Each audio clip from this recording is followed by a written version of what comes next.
Kagabi ba, Istoy? Umalis ka na naman. Hinanap kita sa tabi ko, pero wala ka. Magbihira. Sumama ka na naman ba kay Dambo? Naguwa ng kalakal? Abay, hindi ka man lang nagpaalam sa akin na lalabas ka. Hindi po, Tang. Hindi po kami nanguha ng kalakal. Pasensya na rin po kung hindi po ako nakapagpaalam sa inyo. Humihilik na po kasi kayo kagabi. Nakakahiya naman po kung iistorbuin ko po ang pagtulog nyo. Kung ganon, saan ka nga pumunta? Hating gabi na gala ka pa ng gala. Hindi ang gawain na matinong bata, pambihira o. Nanguha lang po kami ng tipaklong, Tang. Para po sana pang pulutan natin mamaya habang tumatagay po tayo ng tuba. Aba, ayos na bata ito ah. Hindi mo man lang inisip sa katigasan ng ulo mo, mamaya umaaligid na naman pala mga aswang. At saka anong pinagsasasabi mong iinom ka ng tuba? Hindi po ba? Nangako po kayo na iinom po tayo ng tuba ngayong Sabado. Wala naman pong pasok bukas dahil linggo. Pwede tayo maglasing. Hoy, ikaw, Istoy. Magtigil ka ha. Pinatikim lang kita ng konti nung kamakailan. Parang gusto mo ng araw-arawin, ba? Hindi maganda sa bata ang umiinom ng tuba. Hindi ka pa pwede doon. Tatang naman eh. Ikaw nga araw-araw kang umiinom eh.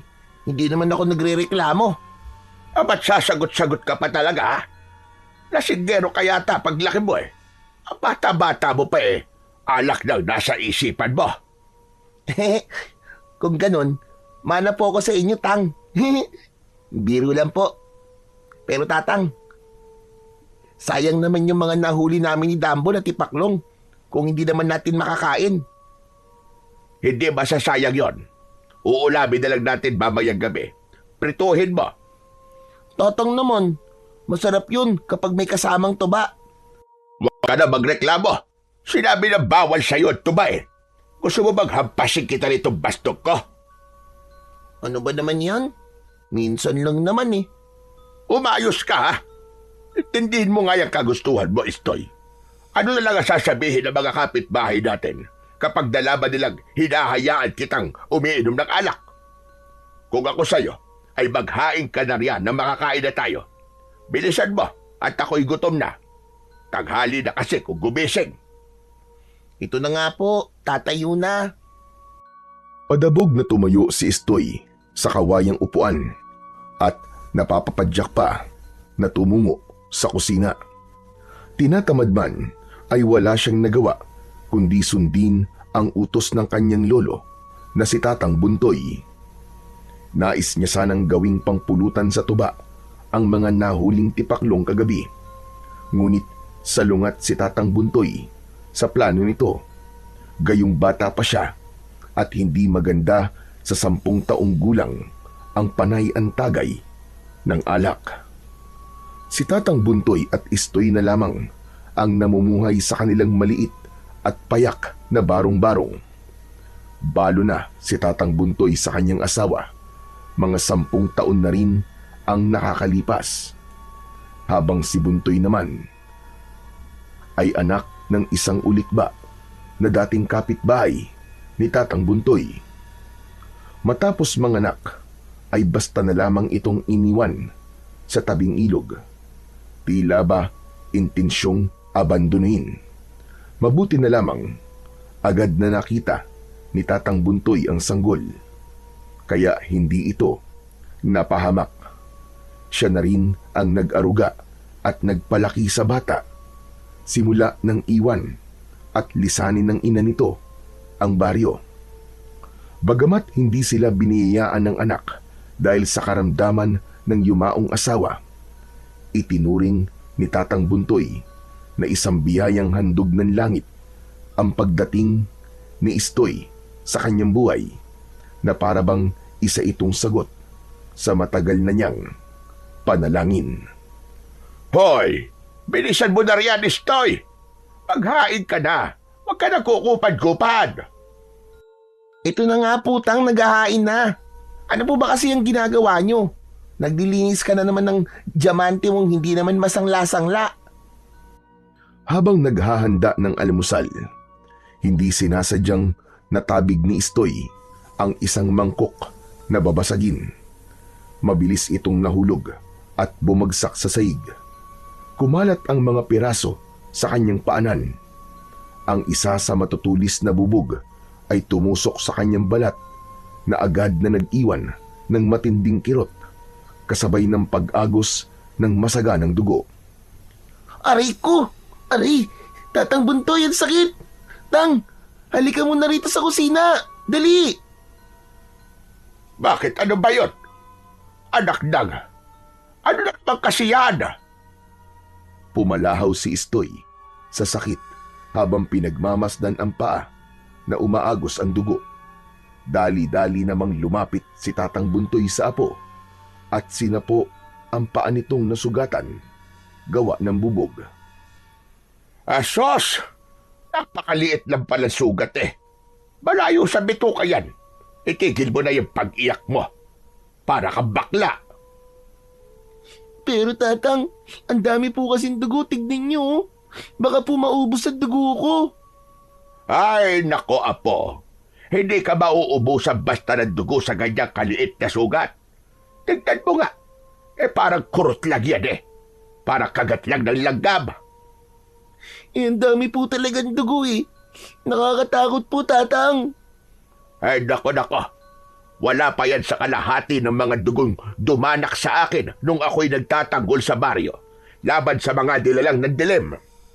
Aba, kung sa ganitong sugat natatakot ka na, paano pa kaya kung haharap ka sa mas matinding panganib? Ano po?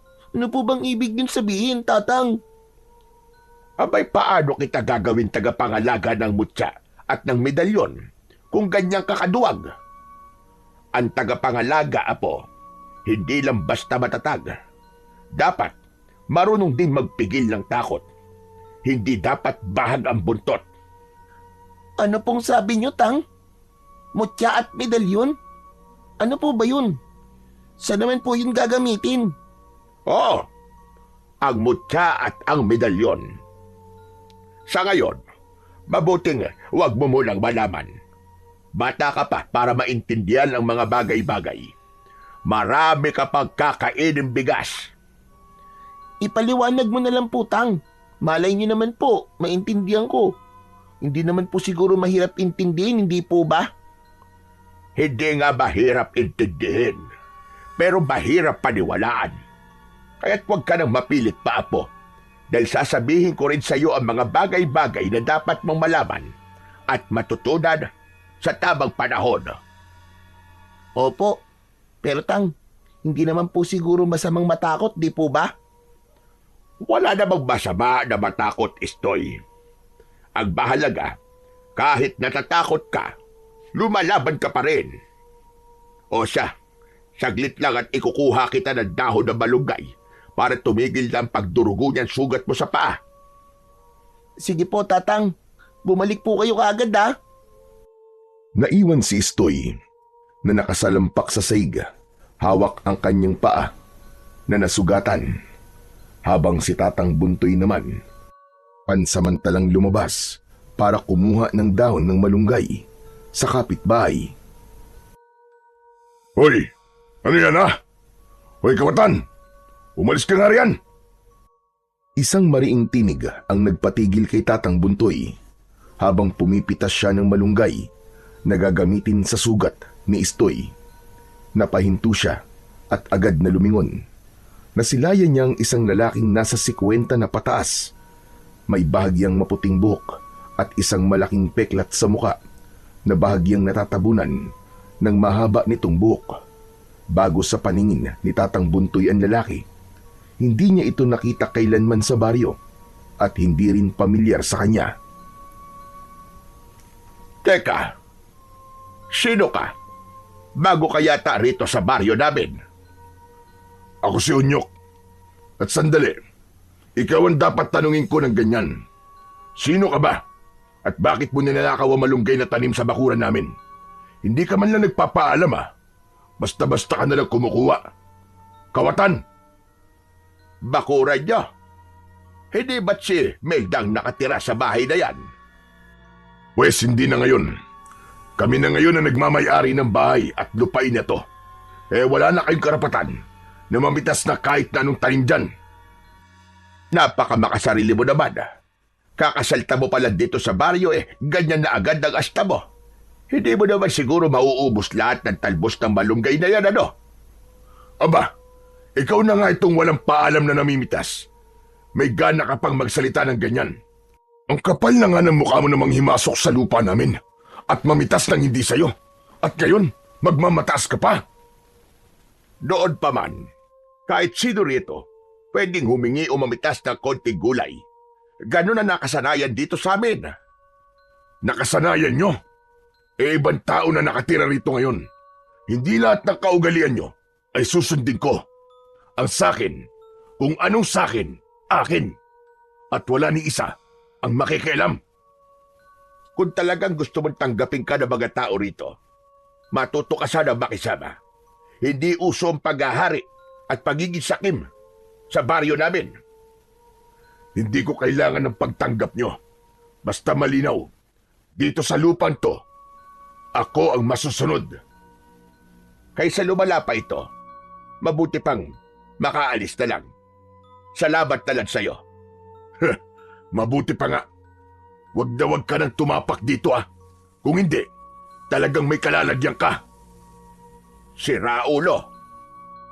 Habang tinatahak ni Tatang Buntoy ang daan pauwi sa kanila, hindi pa rin siya makapaniwala na muntik na niyang makasalpukan ang bagong saltang kapitbahay dahil lang sa simpleng malunggay. Napailing na lamang siya at napatawa ng mahina sa isipan. Abala siya sa pag-iisip nang bigla siyang mapahinto. May malakas na bumangga sa kanyang bandang tagiliran. Napaatras siya ng bagya at napatingin. Si Dambo pala, ang kaibigan ni Istoy. Aba, Dambo! Para ka ba'y hinahabol Muntik mo na akong itumpa.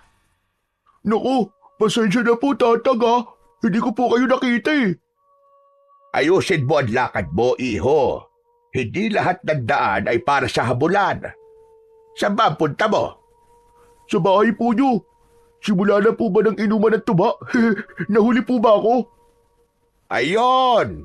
Kaya ka ba nagmamadali dahil akala mo may inuman ng tuba sa bahay namin? Opo. Inaya po ako ni Istoy kagabi. Mag-iinom daw po kayo dahil wala naman pong pasok bukas. Pwede ho ba makainom din? Nagpaalam naman po ako sa tatay at nanay ko. Kayo talaga mga bata kayo. Kung makapagsalita kayo, akala nyo ang tuba ay parang tubig lang. Tatang, tikim lang naman po Hindi ko naman po uubusin lahat. Saka minsan lang naman po. Para makasama ko rin po si Istoy. At isa pa po, tuba lang naman yun Nako, Dabo. Huwag mo binamaliit ang alak, kahit ang tuba. Kapag sumobra ka, siguradong iikot ang paningin mo. Kayo pa namang mga kabataan ngayon Masyado kayong padalos-dalos. Pero gusto ko rin po maranasan, kahit isang tagay lang po. Ganito na lang. Kapag marami na ang maaani kong nyog sa bukid, saka kita patitikimin. Ganun po ba? Di matagal-tagal pa po pala bago ako makainom. Pero sige ho, tatang. Pero talaga bang pinayagan ka ng tatay at nanay mo na uminom ng tuba sa bahay namin? Ano po kasi? Opo, pinayagan po ako. Itatanong ko sa nanay at tatay mo bukas kung totoo yan sinasabi mo. Biro lang po. Hindi po talaga ako nagpaalam. Alam ko naman kasi na hindi po ako papayagan Kaya po sana tatang, wag niyo na lang po sabihin kay nanay at tatay. Siguradong makakatikim po ko ng hagupit na sinturon ni tatay nito Oh, yun naman pala Sa susunod, huwag ka magsinungaling, Dambo. Hindi maganda na sinasanay mo sarili mo na nagsisinungaling. Hindi ibang tao ang niloloko mo, kundi sarili mo rin. Opo, pasensya na po. Gusto ko lang po talaga sana tumikim ng tuba. Sabi po kasi ni Istoy, masarap po yun at manamis-namis pa. At parang sumisipa po sa sikmura. O siya, sige, sa susunod. Kung marami-rami na ang napatulukod tuba sa tanim kong nyugan sa bukid, patitikimin ko kayo. Sayang naman, kumuha pa naman sana ako ng niluto ni nanay na ginitaang tulingan. Dagdag sa pulutan sana. Dalin mo na lang yan at iulam sa inyo. At umuwi ka na rin, Dambo. Hindi pwedeng gumala si Istoy ngayon. Hindi siya makalakad. Ano ho? Bakit? Ano po nangyari kay Istoy, Tatang? Basta, hindi na siya makakalakad pa. Siguro, dala na rin ng sobya niyang gala na kahit hating gabi nasa kalsada pa kayo. Kaya po pala, may dala kayong malunggay. Para kay Istoy pa lang pinamitas nyo. Oo, gano'n na nga. Kaya dapat, hindi puro laro at paglalagalag ang inaatupag nyo. Kung ayaw mo magaya kay Istoy na hindi na makakalakad, iwas-iwasan mo ang paggagala. Opo, Tatang. Naiintindihan ko po. Oh, bakit para naluluha ka yata, Dambo? Wala po. Naaawa lang po ako sa kaibigan ko eh. Kawawa naman po pala si Istoy. Hindi na siya makakalakad kahit kailan. Kaya nga ang hiling ko na wag na kayong panay alis at kung saan-saan kayo napapadpad kahit hating gabi na. Opo, Tatang, pangako po. O siya, Tatang, mauna na po ako. Alagaan niyo po na mabuti si Istoy, ha. Babalik na lang po ako bukas. O sige, mag-iingat ka sa daan. Huwag takbo ng takbo. Baka madapa ka. Sige po. Hay, nako. Uto-utong bata. Kay laki-laki ng katawan eh. Kay liit-liit ng utak. Ay siya, baka hinihintay na ako ng apo ko. Baka uwi na nga. Isang saglit lamang din ay nakauwi na si Tatang Buntoy sa kanila. Naabutan nito si Istoy na nakasimangot na naghihintay sa kanya sa kusina. Bakit ang tagal mo naman, Tatang? Nainip na akong kakahintay sa iyo, ah. Nanuyo na rin ang dugo sa paa ko, oh. Tignan niyo po. Ay, nako. Muntik pa kaming magpang-abot ng bago nating kapitbahay. Abay, pero mo napakadamot naman kasi sa malunggay. Ano po nangyari, Tang? Wala. Umuwi na lang ako kaysa naman lumala pa ang sitwasyon. Mahirap makipagtalo sa mga taong makitid ang isipan. Sana po tinuruan niyo po ng leksyon para magtanda. Hayaan mo na yon. Mas mabuti pa rin ang pagpapakumbaba. Kaya bilib po ako sa inyo, Tatang eh. Ang bait-bait niyo po. Ay, naku, tama na nga ang pambobola mo. Akin na ang paa mo. Nang magamot na natin yan. Tatang, dahan-dahan lang po, ha. Masakit pa eh. Ay, siya nga pala. Nakasalubong ko si Dambo sa daan. Inimbitahan mo pala talaga na uminom ng tubarito sa atin, ha? Ang galing mo rin talaga, no? Aray, Tang, hinay-hinay lang naman po. Eh, nasan po pala si Dambo? Bakit hindi niyo po kasama? Pinauwi ko. Ang sabi ko, hindi ka na makakalakad pa kahit kailan. Eh yun, mukhang paniwalang-paniwala ang damuho. Nakakatawa talaga dahil naluluwa pa nga siya. Si Totong talaga, oh. Baka natakot po yun. Mabuti nga yun nang maiwas-iwasan nyo ng paglalagalag yung dalawa dahil hindi na ako natutuwa na gabi-gabi na lang nawawala kayo sa bahay. Hindi rin maganda na hindi ka nagpapaalam sa akin. Hindi na po mauulit yun, Tatang. Abay, dapat lang. Huwag ka rin pala munang sumama sa akin na manguha ng palakang bukid sa palayan na. Iwasan mo munang mababad sa maruming tubig ng sugat mo nang hindi maimpeksyon yan. Pero Tang, gusto ko po sanang sumami. Hindi po ba ang sabi nyo, marami ka ngayong customer na naghahanap ng palakang bukid? Kung kasama mo ko, marami ang mahuhuli natin at may hatid po sa kanila. Tumigil ka nga, Istoy. Ikaw ang tigas-tigas talaga ng ulo mo. Ipahinga mo na lang ang paa mo rito sa bahay. Oo na po. Pero sasama ako, Tatang Buntoy, sa susunod na mangunguha ka ulit, ha? Oo, sa susunod na linggo na ako mangunguha ulit. May trabaho akong gagawin. May kailangan akong tignan at asikasuhin sa bukid sa susunod na araw. Kaya wala akong panahon para manghuli ng mga palaka para dalhin sa mga customer natin. Eh di, kami na lang po ni Dambo ang mangunguha, Tatang. Hindi na. Baka kumapano pa kayo ron sa bukid eh. Lalo na't bali-balita ngayon na gumagala na naman daw ang mga aswang. Hindi naman po totoo ang mga aswang, Tatang eh. Hindi ka naniniwala dahil hindi mo pa nakainkwentro. Pero sa oras na makita mo ng harap-harapan, Aba, ewan ko na lang. Kung hindi ka magkandaihi dyan sa salawal mo. Grabe ka naman, Tatang. Hala, sige. Tama na at satsat at kumain ka na. Matapos mo rin kumain, hugasan mo mga pinagkainan na. Ako naman ay aakyat sa bukirin. Ikaw na rin ang bahalang magluto ng hapunan natin. Yung tipaklong na nahuli niyo ni Dambo, iprito mo na lang. Bilhan mo na lang ng mantika. Opo, Tang. Pagsapit ng alas 6 ng dapit hapon, nang lumabas si Istoy upang bumili ng mantika sa tindahan, kumagat na ang dilim at medyo malayo-layo rin ang kanyang lalakarin mula sa kanilang bahay patungo sa tindahan. Dahil ng mga oras na yon, sarado ang malapit na tindahan sa kanila. Tanging maliit na ilaw mula sa kanyang lighter lamang ang kanyang gamit, ngunit sapat na yon para maaninag niya ang daraanan. Napahinto si Istoy sa paglalakad nang bigla siyang makarinig ng sunod-sunod na pagsitsit mula sa di kalayuan. Nagsimula siyang gapangan ng takot at unti-unting nagsitaasan ang balahibo sa kanyang braso. Pinilit niyang igala ang paningin sa paligid, ngunit wala siyang nakitang tao. Tanging ang madilim na daan at mga dahon na bahagyang gumagalaw sa mahinang ihip ng hangin lamang ang sumalubong sa kanyang paningin. May tao ba riyan? Sino ka? Hindi ako natatakot. Hoy, Istoy! Tingin dito sa taas, Istoy! Nasa taas ako ng puno! Dambo? Hala, anong ginagawa mo riyan sa taas ng puno ng mangga?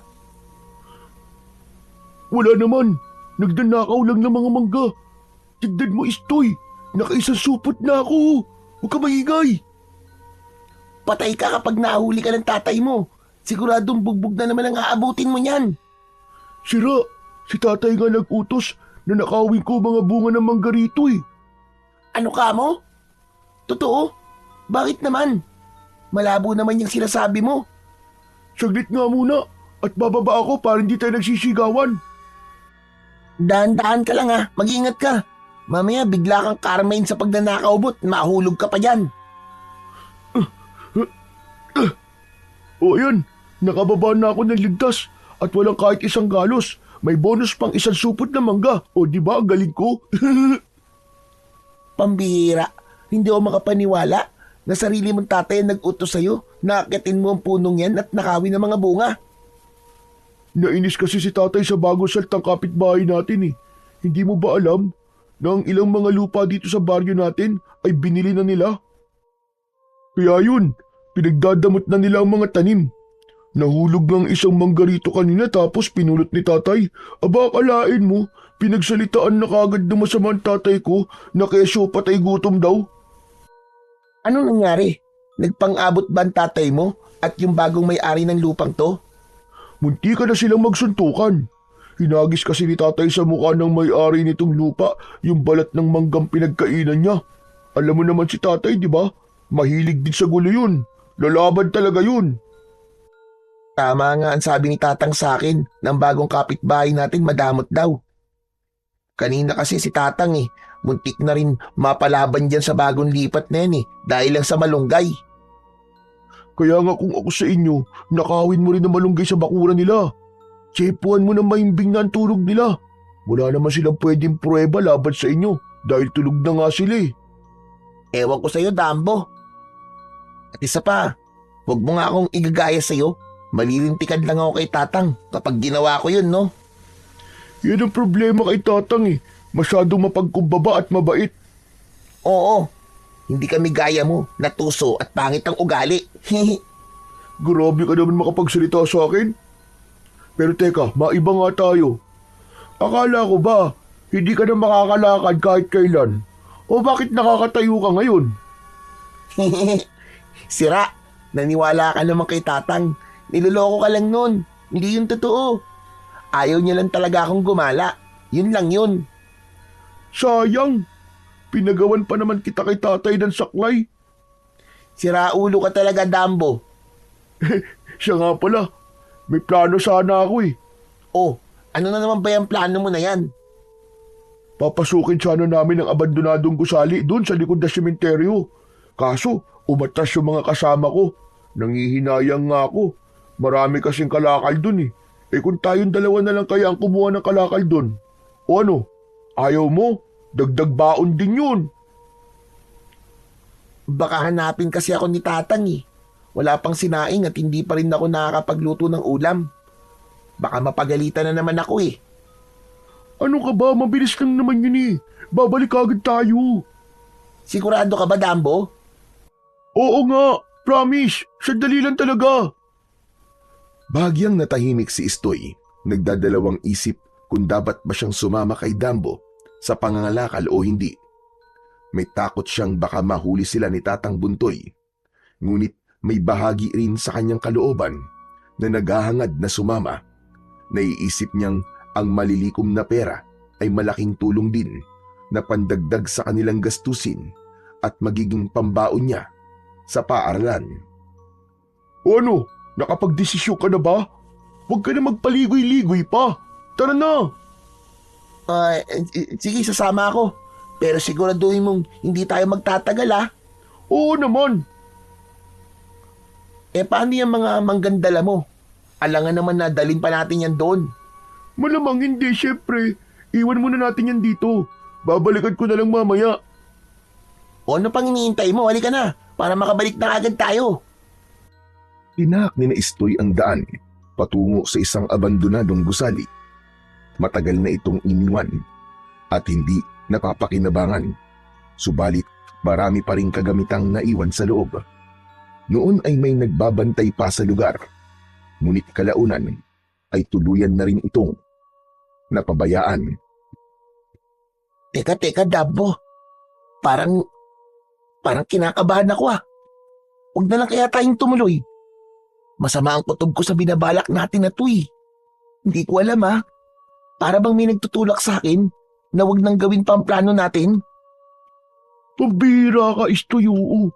Ngayon ka pa ba aatras? Kung kailan nandito na tayo? Mabilis lang to. Kukuha ka lang ng kalakal tapos ibat na.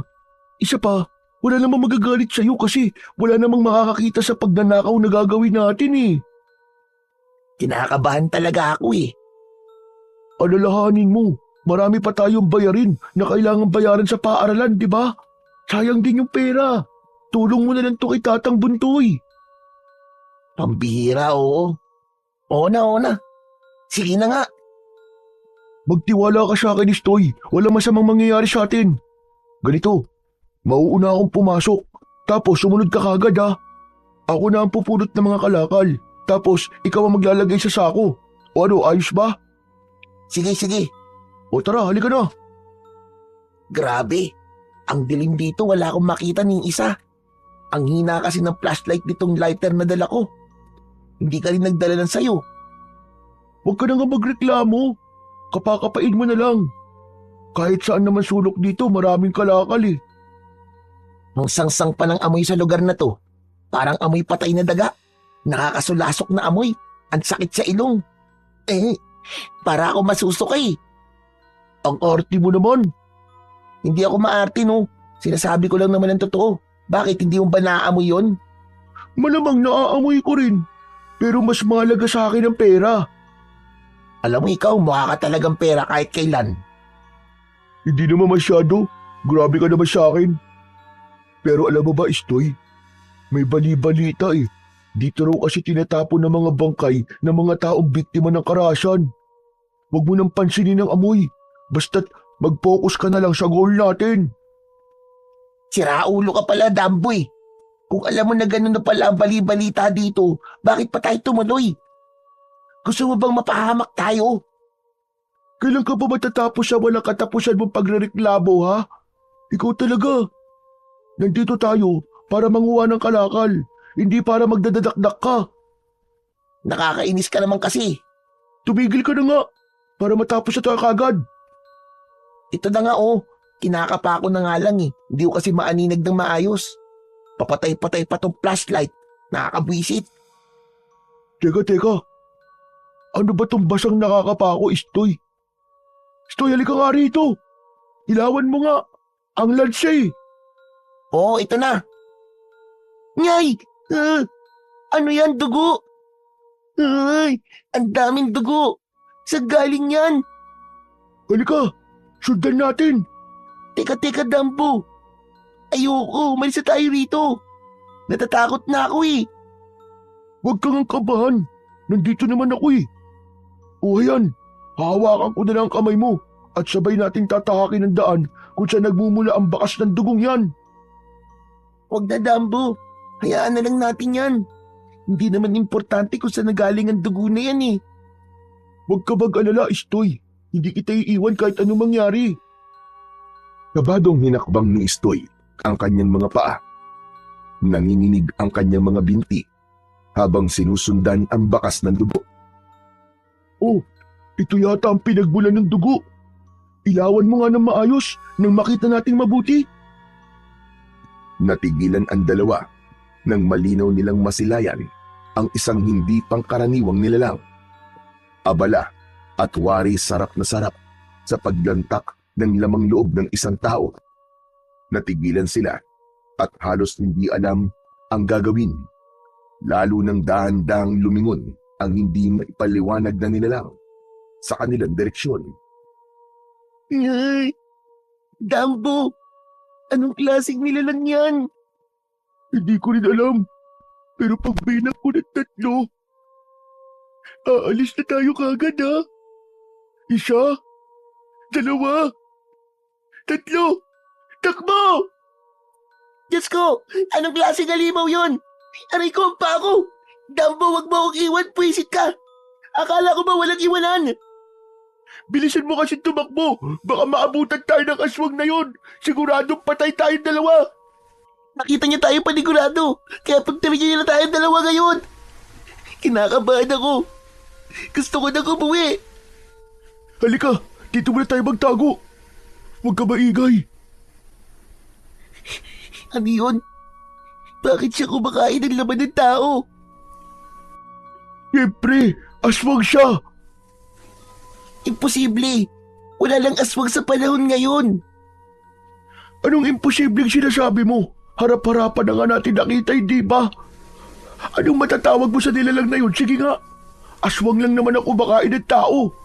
Huwag mo sabihin na hindi ka pa rin naniniwala sa aswang na yun. Oo na. Naniniwala na ako na aswang yun. Pero paano tayo makakaalis dito? Magtago muna tayo pansamantala. Mabuting masigurado nating wala na siya bago tayo lumabas dito. Hindi, Dambo. Ang turo sa akin ni Tatang, walang masamang matakot. Pero ang mahalaga, kahit natatakot ka, lumalaban ka pa rin. Eh anong gusto mo mangyari ngayon? Lalaban tayo, Dambo. Papasukin natin kung ano ang mga nilalang na yun. Lalaban daw? Itignan mo nga sa lawal mo. Basang-basa na dahil sa ihi, dahil sa sobrang takot mo. Hindi ako natatakot, no? Nalagyan lang ng tubig to kasi natapunan ko kanina. Tubig? Eh siya naman galing ang tubig sa gitna ng dilim. Sige nga, huwag ka na nga magkaila. Basta ang mahalaga, hindi ako uurong. Kung tatakbo tayo ngayon, lalo tayong matatakot sa halimaw na yun. Abay ang tapang mong makapagsalita. Pero ang tuhod naman niya, nangangatog pa rin. Oo, natatakot ako, Dambo. Pero mas takot akong hindi tayo kikilos at hayaan na lamang nakainin tayong dalawa at ang iba pang tao dito sa baryo natin. Eh kung ganun, kailangan natin mag-isip. Hindi dapat tayo magpadalos-dalos. Kung lalaban tayo, dapat meron tayong matibay na plano. O ano, may plano ka ba? Wala pa eh. Yun naman pala eh. Kung wala kang plano, mas maiging dito na lang muna tayo magtago at hintayin nating hanapin tayo. Ano ka ba naman, Dambo? Paiiralin mo pa ba ang pagiging duwag mo sa oras na to? Kumuha ka ng kahit na anong bagay na maaari nating gawing palangga. Kahit kahoy, bato, o kahit anong madampot mo riyan. Huwag na huwag ka rin iiwalay sa akin. Palangga? Ano naman ang silbi ng bato laban sa nilalang na yun? Kahit paano, mas mabuting may hawak tayo kaysa wala. Kung umatake siya, may pantutulak tayo sa kanya. Hindi kaya mas lalo lang tayo mapahamak sa plano mo na yan? Mas mabuting magtago na lang tayo rito, Istoy. Hintayin na lang natin hanapin tayo nila tatay at tatang Buntoy. Eh paano kung di nila tayo mahanap? Ano yun? Magpapakain na lang tayo sa aswang na yon? Sigurado ka ba rito, Istoy? Baka sa halip na mailigtas natin ang sarili natin, baka mas lalo lang tayo malagay sa peligro nito eh. Pwede ba, Dambo? Sa mga oras na to, pwede bang ako naman ang pagkatiwalaan mo? Tutal, ikaw naman ang punot dulo nito eh. Hindi ba't ikaw ang nagkaya sa akin na pumunta rito? Wala naman sana ako rito kung di mo ko inaya sa katarantaduan mo to eh. Teka. Ano sabi mo? Ano ba, Dambo? Bitiwan mo nga ako. Huwag mo kong kwelyuan kung ayaw mong magpang-abot tayong dalawa dito. Bahala ka na sa buhay mo. Umalis ka kung aalis ka. Basta ako may iwan ako dito. Magtatago lang ako rito. Hindi ko isusugal ang buhay ko, Istoy. Hindi ito ang tamang oras, Dambo. Ngayon pa ba tayo magtatalo sa bingit ng kamatayan? Umalis ka, Istoy, kung gusto mong umalis. Pero hindi mo ako mapapasama sa'yo. Sige, bahala ka sa buhay mo. Total, yan ang gusto mo, di ba? Maiwan ka rito at magpakain ka sa halimaw na yon. Nagpupuyo sa galit na tinalikuran ni Istoy si Dambo bago pa tuluyang lumayo. Dumampot siya ng isang kalawangin na kabilya at mahigpit itong ginawakan. Panangga niya yon laban sa kung anumang nilalang na nagkukubli sa dilim. Mabigat ang bawat hakbang ni Istoy, kasabay ng panay na paglinga niya sa paligid. Maingat niyang tinatahak ang daan, palabas nang hindi pa man siya nakakalayo. Biglang umalingaw-ngaw ang malakas na sigaw ni Dambo. Isang sigaw na puno ng takot na nagpatigil sa mga paa ni Istoy. Istoy! Istoy, tulong! Tulungan mo ako! Huwag mo ako kainin, hayop ka! Parang awa mo na! Istoy! Dali-daling binalikan ni Istoy ang kaibigan na ngayon hirap na hirap sa pakikipagpambuno sa aswang.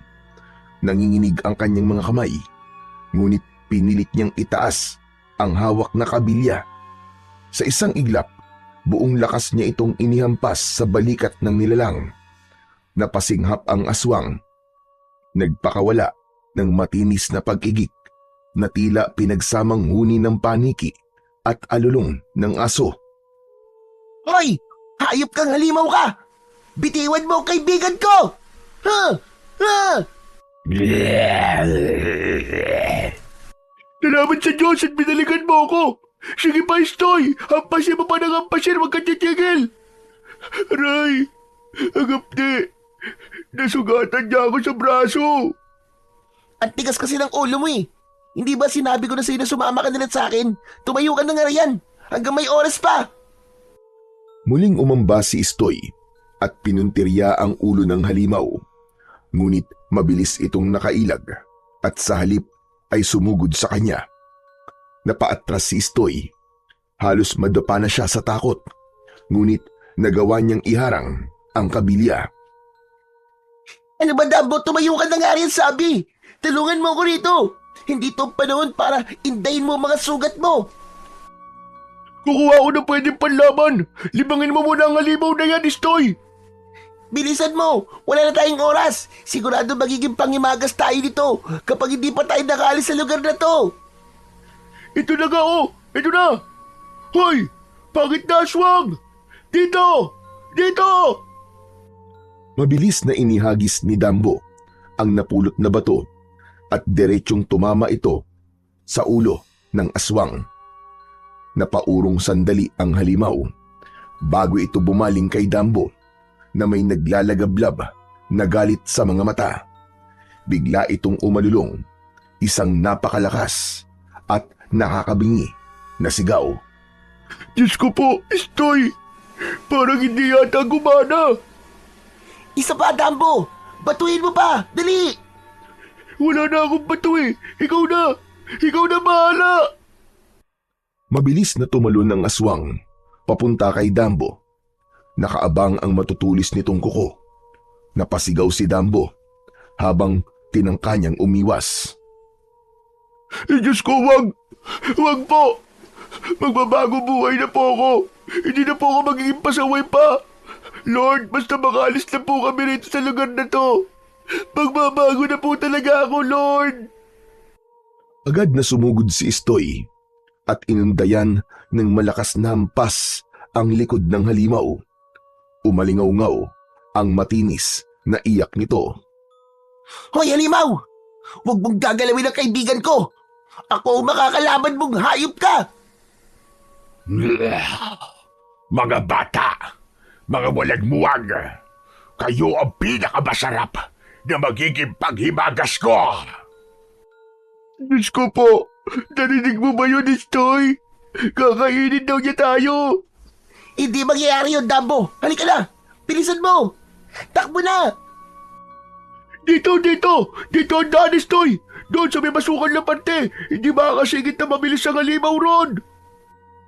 Ngunit muling sumalakay ang aswang. Binilibag nito ng napakalakas ang kanyang pakpak na parabang kasing tigas ng bakal. Tinamaan si Istoy sa binti at halos mabitiwan ang kabilya. Dumbo, aray! Hindi ko na yata kakayanin pa tumakbo na mabilis. Tinamaan niya ang binti ko. Hindi ako papayag na ako lang tatakbo. Sabay tayo, Istoy. Sabay natin labanan to. Lalabas tayo ng buhay. Sige na, Dumbo. Hayaan mo na ako, umalis ka na. Hindi kita iiwan, Istoy. Kung mamamatay tayo, mas mabuti na magkasama tayo. Muling tumalon ng aswang, nakangisi ito at nagngangalit ang mga pangil. Handa na silang sunggaban ng mabilis at umatras naman si Istoy ng isang hakbang. Pagkatapos ay buong lakas na itinudla ang kabilya sa batok ng halimaw. Nagpumiglas ang aswang at pilit niyang inaalis ang kabilya. Dali! Takbo na, Istoy! Tulong! Tulungan niyo kami! Parang awa niyo na! Halika na, Dumbo! Bilis! Habang kumakaripas sila ng takbo, maririnig pa rin ang galit na alulong ng aswang at ang mga yabag nito na parabang yumayanig sa buong gusali. Ay, hindi pa ito huli, mga paslit! Magtutos pa tayo! Dudurugin ko kaya! Naku po, Diyos ko! Narinig mo ba ang sinabi ng aswang? Sigurado pupunterihan niya tayo! Narinig ko ng malinaw, Dumbo. Pero hayaan mo, hindi na mapapayag si Tatang Buntoy na kainin tayo ng aswang na yon. Salamat naman! At nakawala tayo sa kampo ng kadiliman na yun! Malapit na tayo. Malinaw ko na nakikita ang daan, Dumbo. Salamat sa Diyos. Naku po, ano na lang kaya sasabihin ni tatay kapag nakita niyang ganito ang sinapit ko? Hindi na bali kung anong sasabihin ng mga magulang mo. Ang mahalaga, nakauwi tayong ligtas at buo. Bilisan mo na, bago pa tayo maabutan ng nilalang na yun. Mamaya nakasunod pa rin siya sa atin eh. Salamat nga pala kanina, Istoy, sa pagtulong mo sa akin. Kung hindi mo ako binalikan, malamang naging hapunan na ako ng aswang na yun. Wala yun. Sino-sino pa ba magtutulungan? Kundi tayo ring magkaibigan, di ba? Oo nga naman. Ang bigat mo pala, Istoy. Kasalanan mo rin naman kung bakit kailangan mo akong buhatin ngayon. Kung hindi tayo pumasok sa gusaling yon, hindi sana maayos pa ang lakad ko. Pasensya na talaga, Istoy, Pero ayos lang yan. Magagamit mo na ng tuluyan yung saklay na pinagawa ko sa'yo. Baliw ka talaga. Ayan, malapit na tayo. Salamat talaga sa Diyos at hindi niya tayo pinabayaan. Oo nga, no. Malapit na talaga tayo. Nakikita ko na si Tatang Buntoy na papalapit sa atin at mukhang galit na galit. Naku po, patay ka, Istoy. Ihanda mo na ang sugatan mong katawan dahil mukhang mapapasaba ka na naman sa gera. Hoy! Istoy! Saan ka na naman ba naggaling na bata ka, ha? Hindi ka man lang nagsaing bago lumarga. Aba, teka. Ano nangyari sa inyong mga bata kayo? Bakit ang dami niyo sugat at kalmot? Tatang Buntoy, inatake po kami ng aswang Ano ka ba? Inatake kayo ng aswang? Susantissima! Ito na nga ba ang sinasabi ko? Nagsisimula na naman sila manggulo.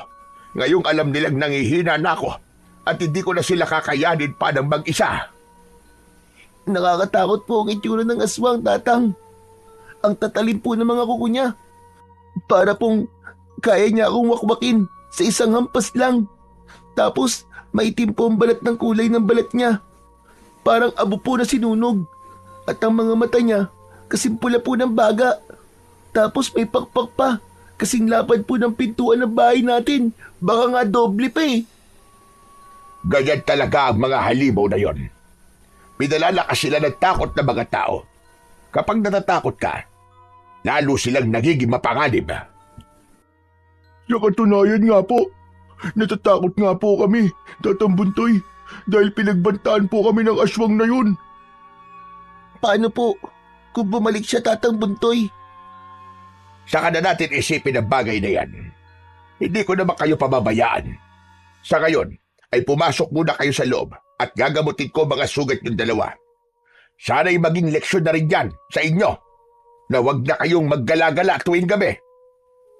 Opo, pasensya na po talaga, Tatang. Kinagabihan, halos hindi makatulog si Istoy sa kakaisip sa nangyari. Panay ang balikwas niya at panakanakang sumisilip sa bintana. Natatakot ka pa rin ba? Ha, Istoy, sa nilalang na yon? Opo, Tatang.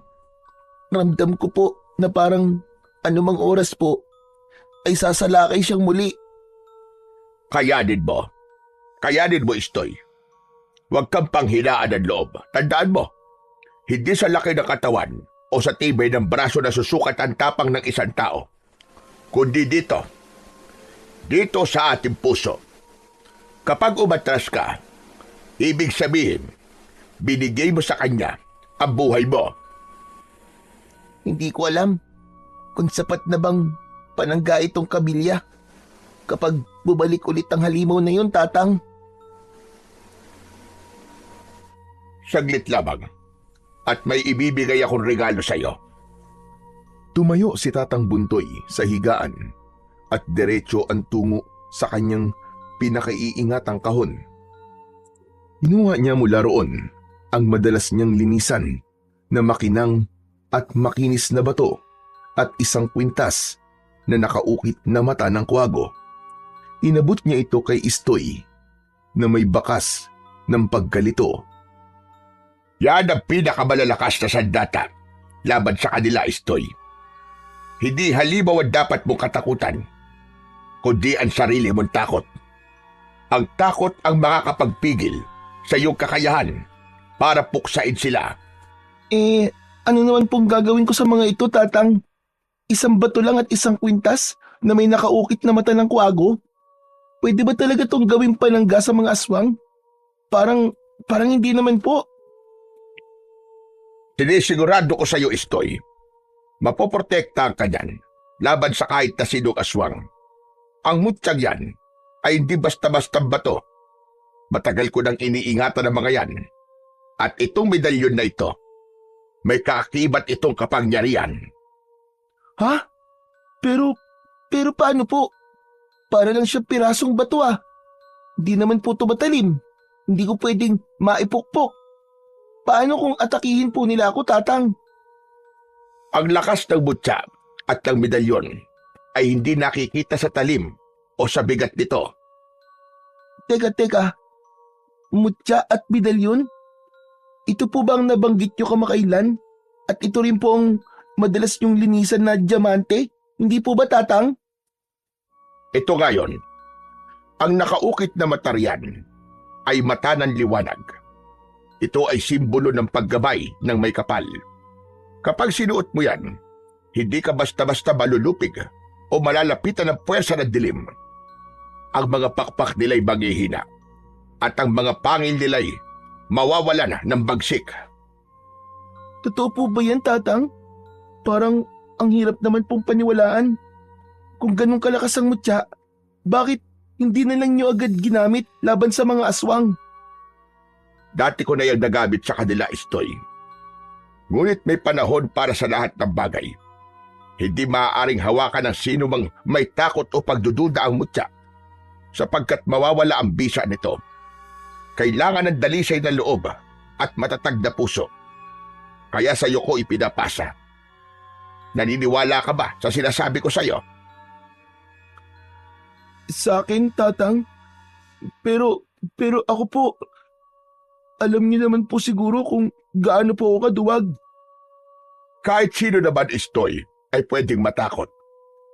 Ang pinagkaiba, ikaw ay hindi sumusuko.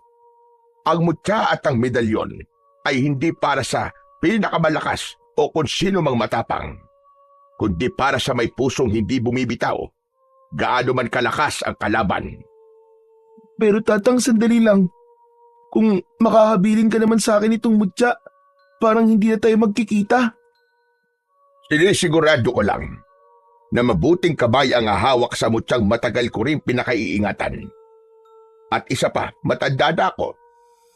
Hindi natin alam kung kailan ako mawawala sa mundo. Tatang naman eh. Huwag ka naman magsalita ng ganyan. Kapag nawala ka, ako na lang ang may iwan na mag-isa. E di parang walang saysay na rin ang buhay ko.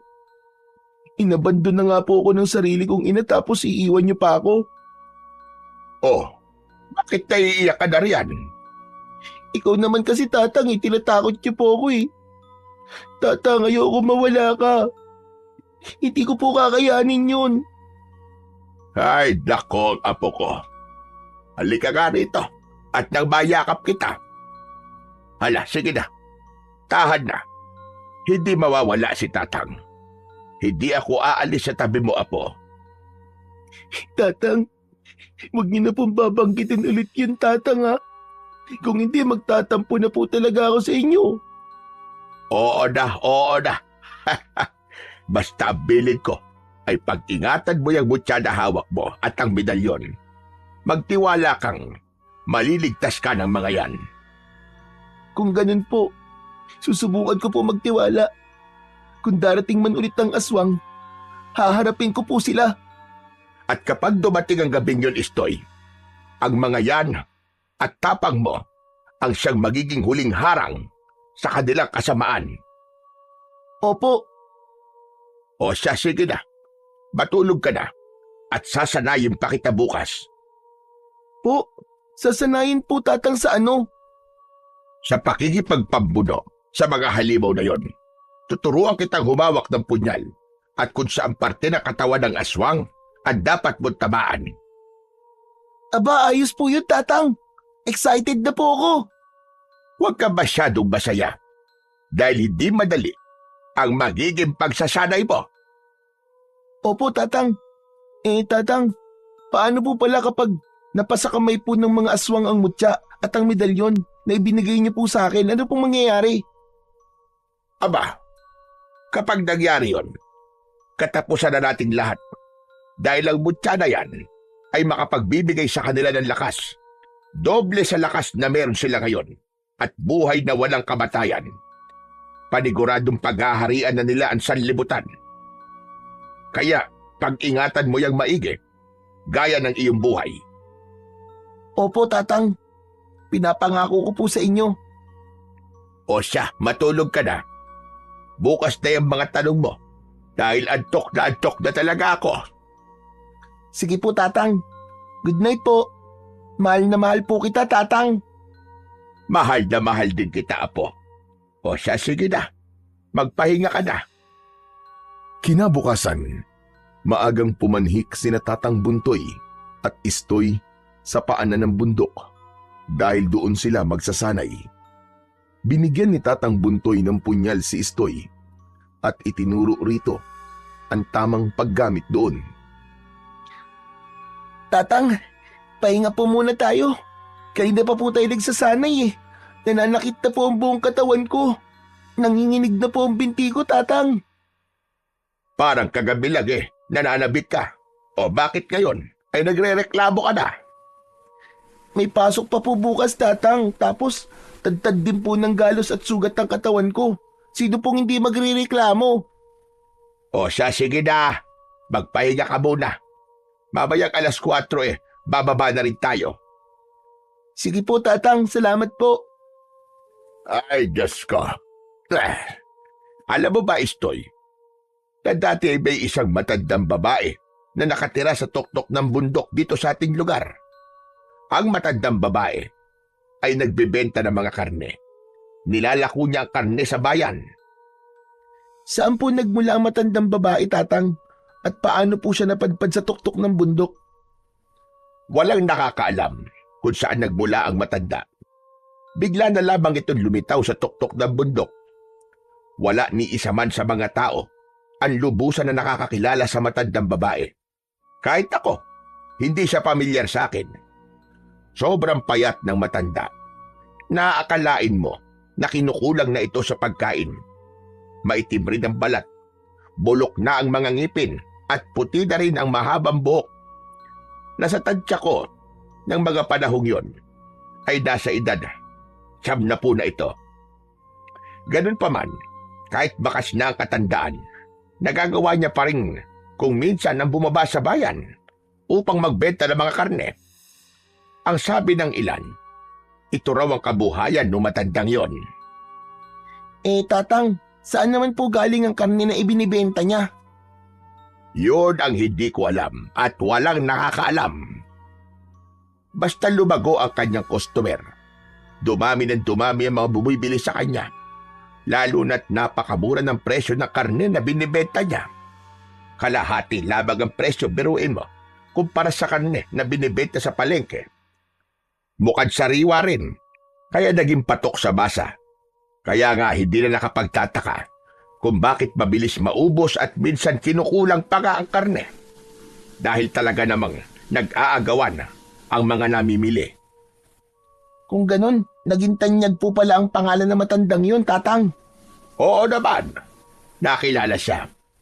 Pero kahit kilala siya ng karamihan, hindi siya basta-bastang nakikihalubilo. Kung hindi pa nga siya pupunta ng bayan para magbenta ng karne, ay hindi ito nakikipag-usap sa mga tao. Mailap siya masyado at hindi tumitingin sa mata tuwing nakikipag-usap. Tuwing magbebenta rin siya, ay balot na balot ang kanyang buong katawan ng balabal niya. Grabe, nakaka-excite naman po makinig sa kwento niyo, Tatang. Makinig ka, meron pa. Hanggang isang araw, ay may isa siyang customer na taga-ibang bayan na dumalaw at sinadya ang kanyang barong-barong sa tuktok ng bundok. Abay, imbis na matuwa, ay nagalit ang matandang babae at pilit pinagtatabuyang paalis ang mga namimili.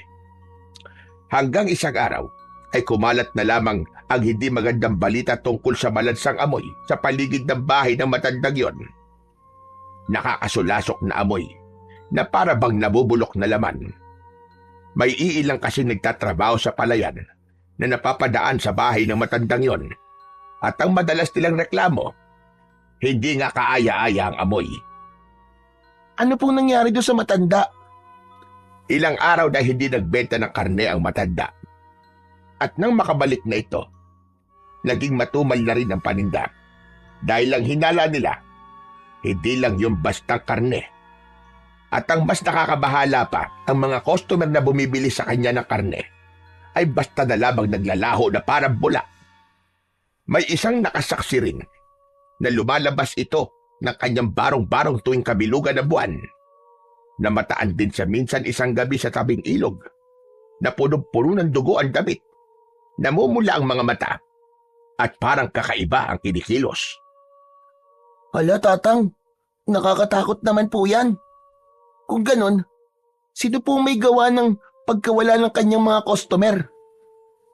Maraming katanungan at haka-haka ang nabuo. Kung saan nakuha ng matanda ang karne, kung bakit ibinibenta niya ito ng bagsak presyo at kung saan galing ang nakakasulasok na amoy. Dahil doon, may ilang tao nang nag-imbestiga sa matanda.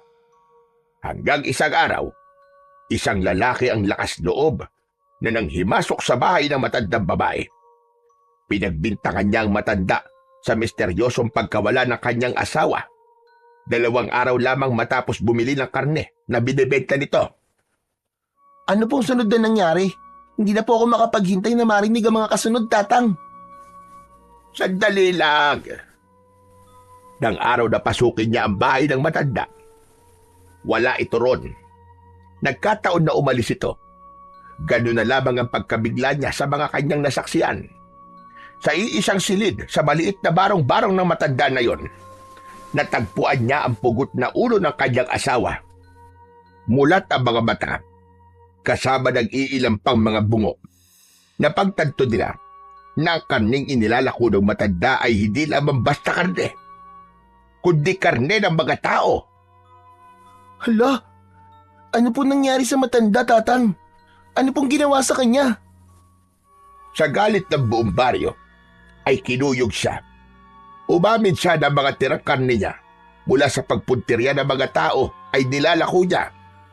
Nalaman nilang isang aswang ang matanda, kaya dinakip nila ito. Hinubaran at pinalakad sa buong lugar na walang saplot at may malaking karatula na nakasabit sa leeg at nakalagay na huwag tularan. Namatay po ba ang matandang babae, Tatang? Oo, Apo.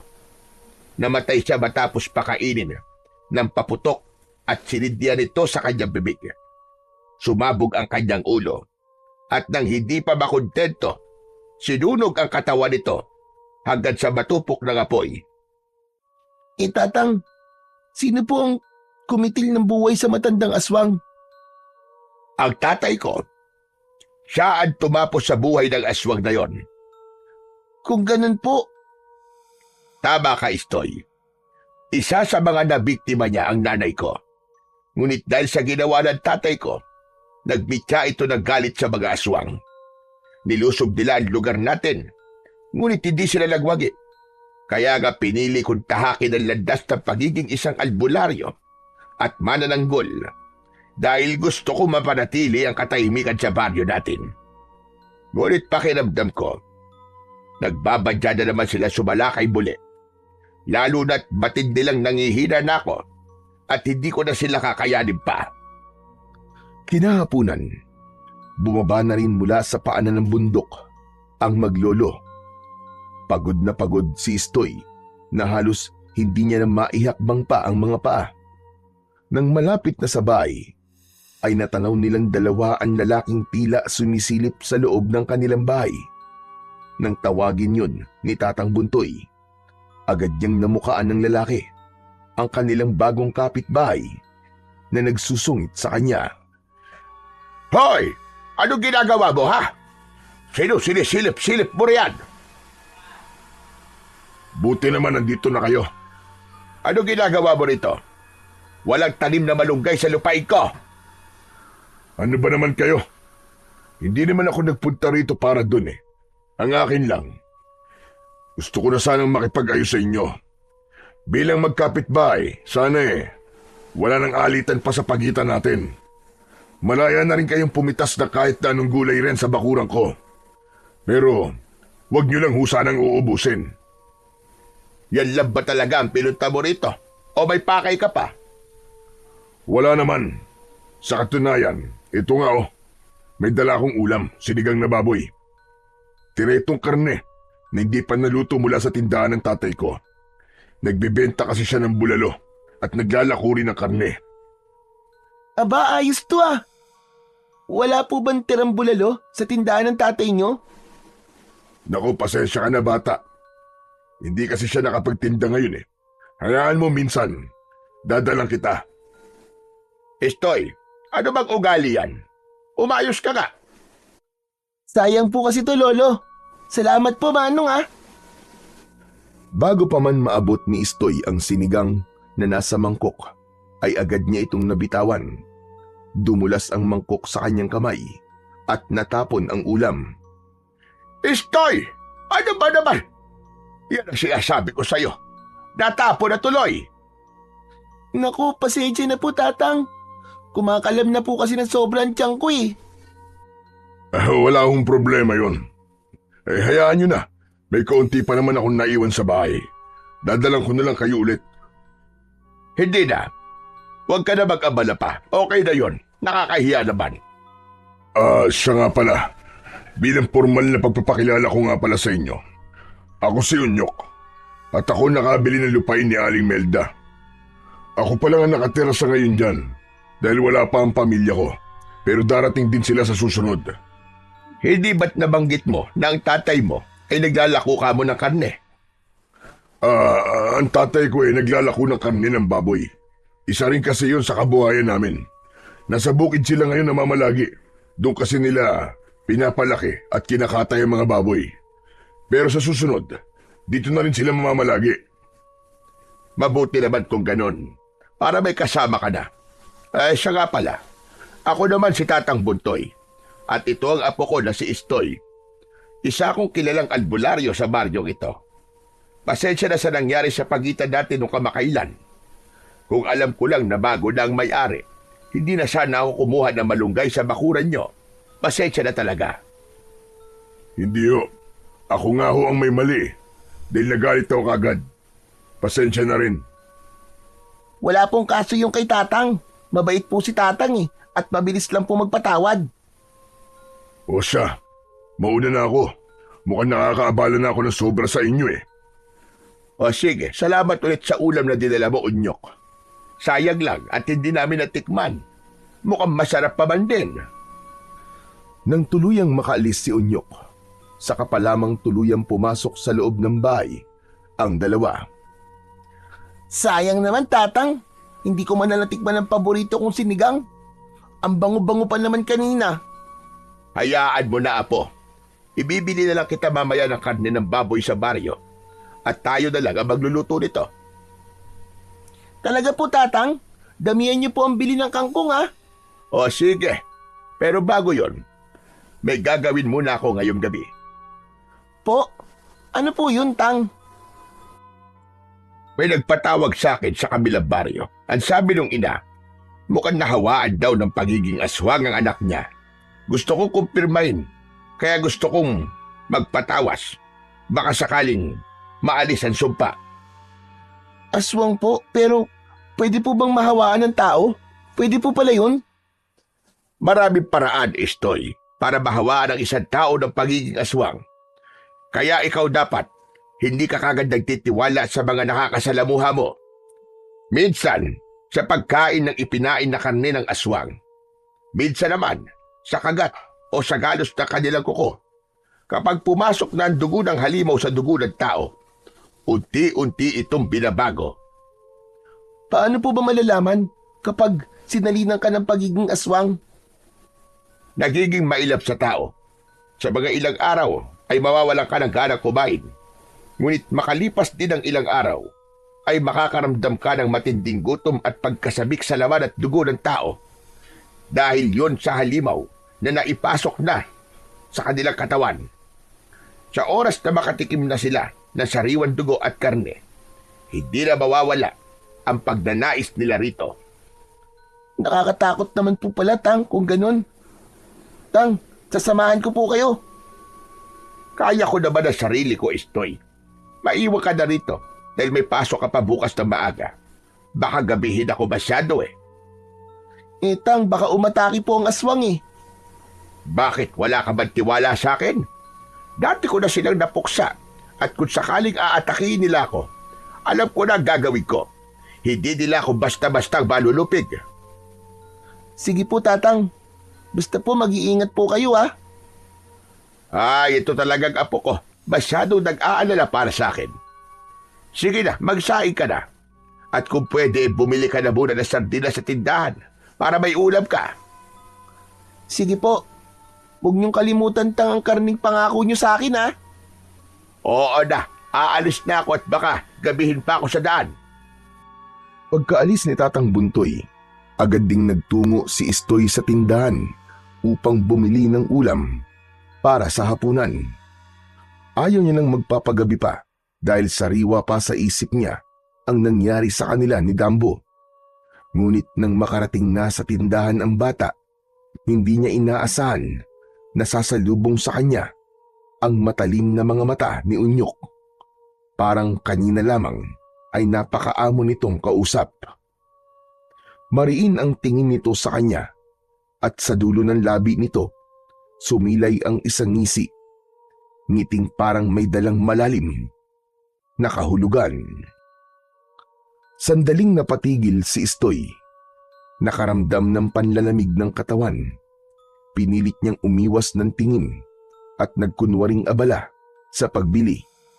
Ngunit kahit hindi siya tumingin, dama niya ang mga matang patuloy na sumusunod sa bawat kilos niya. Teka, Istoy. Nagmamadali ka naman yata masyado. Natatakot ka ba sa daan? Oo po, Mang Unyok. Baka ho kasi gabihin ako sa daan eh. Sige po, mauna na po ako. Sinabayan ni Unyok sa paglalakad ang batang si Istoy. Nakita ko lolo mo na umalis San ba ang punta nun? May kailangan lang daw pong asikasuhin sa kabilang bayan. May nagpapatawas po kasi sa kanya.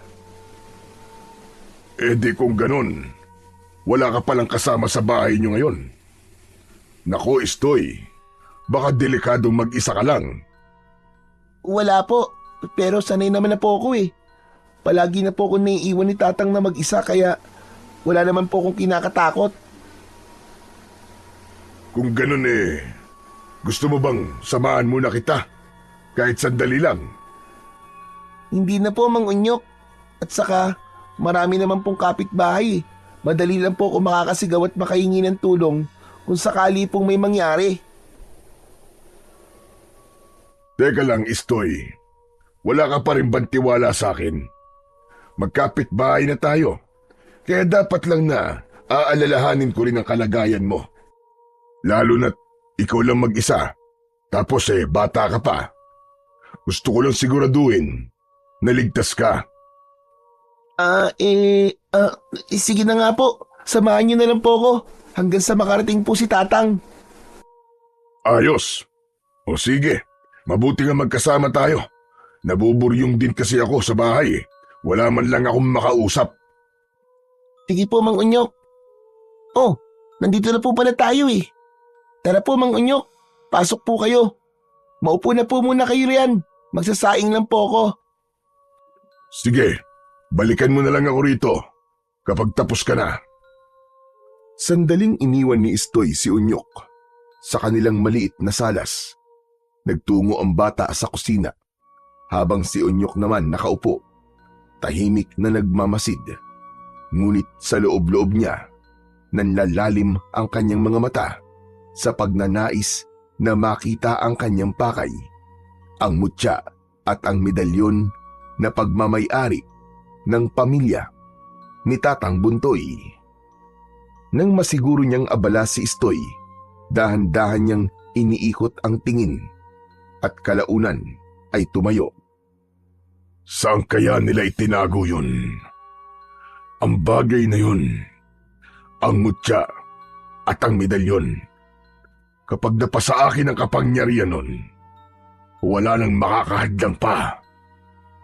Nilibot niya ang maliit na silid. Sinilip ang mga sulok, mga aparador, pati ang lumang baul. Ngunit sa pagdampi ng kanyang kamay sa isang tokador na malapit sa altar, biglang napaatras siya at mahinang napadaing. Napatingin siya sa kanyang palad. Namumula ito, nagbubula at tila nalalapnos ang balat na parabang niluluto sa apoy. Agad siyang umatras at naggitngit. Aray ko! Ano to? Bakit ako nasusunog? Anong klaseng kapangyarihan ang meron sa silid na to? Nilagyan ni Buntoy ng mga basbas, ng mga dasal, mga sagradong orasyon. Hindi niyo ako matatakasan, mga taksil. Hindi, habang ako ang pinuno ng lahat ng aswang. Dati niyo kaming tinalo, Buntoy. Pero ngayong humihina ka na, ibabalik ko ang lahat ng sakit na ipinadanas mo sa ukbo namin. At kapag nakuha ko ang mutya, lulunukin ko to at buong baryo ay luluhod sa dilim. Dali-daling lumabas si Unyok mula sa silid. Hawak-hawak pa ang kanyang kamay na tila ba may sakit na hindi niya maipaliwanag. Mabilis ang kanyang mga hakbang. Pinilit niyang magkunwaring kalmado, subalit kapansin-pansin ang kanyang pagiging aligaga. Napansin ito ni Istoy na noon ay galing ng kusina at bitbit ang isang pitsil ng tubig. Napakunot ang noo ng bata. Mang Unyok, teka po. Bakit po parang nagmamadali kayo? May hinahanap po ba kayo? At saan po ba kayo galing? Pumasok po ba kayo sa silid namin? Hindi. O sige na. Mauna na pala ako. May kailangan pa pala akong gawin eh. Pasensya na. Teka, Mang Unyok, ano po nangyari sa kamay nyo? Bakit parang nalapnos po? Wala pa yan kanina. Hayaan mo na. May gagawin pa ako. Huwag mo nang usisain pa kung anong nangyayari dito. Pero akala ko po ba sasamahan niyo po ko. Sa susunod na lang. Mukhang kaya mo naman eh. Hindi ba't sabi mo sanay ka na? Sige na, saka na lang ulit ako babalik. Bago pa makapagtanong muli ang bata, tuluyan ng tumalikod si Unyok at mabilis na naglakad palabas. Halos hindi na nagpaalam. Naiwan si Istoy na nakatayo sa salas. Hindi maalis ang pagdududa. Para bang may hindi tama sa ikinikilos ni Mang Unyok. Muling tumingin si Istoy sa silid kung saan nanggaling ito at bahagyang kinilabutan nang maisip na baka may ginawa itong hindi maganda roon. Hanggang sa dumating si Tatang Buntoy mula sa kanyang pinanggalingan. Palaisipan pa rin kay Istoy ang biglang pagmamadali ni Mang Unyok at ang pag-iwas nito sa kanyang mga tanong. Bakit kaya ganun ang ikinikilos niya? Parang may itinatago si Mang Unyok.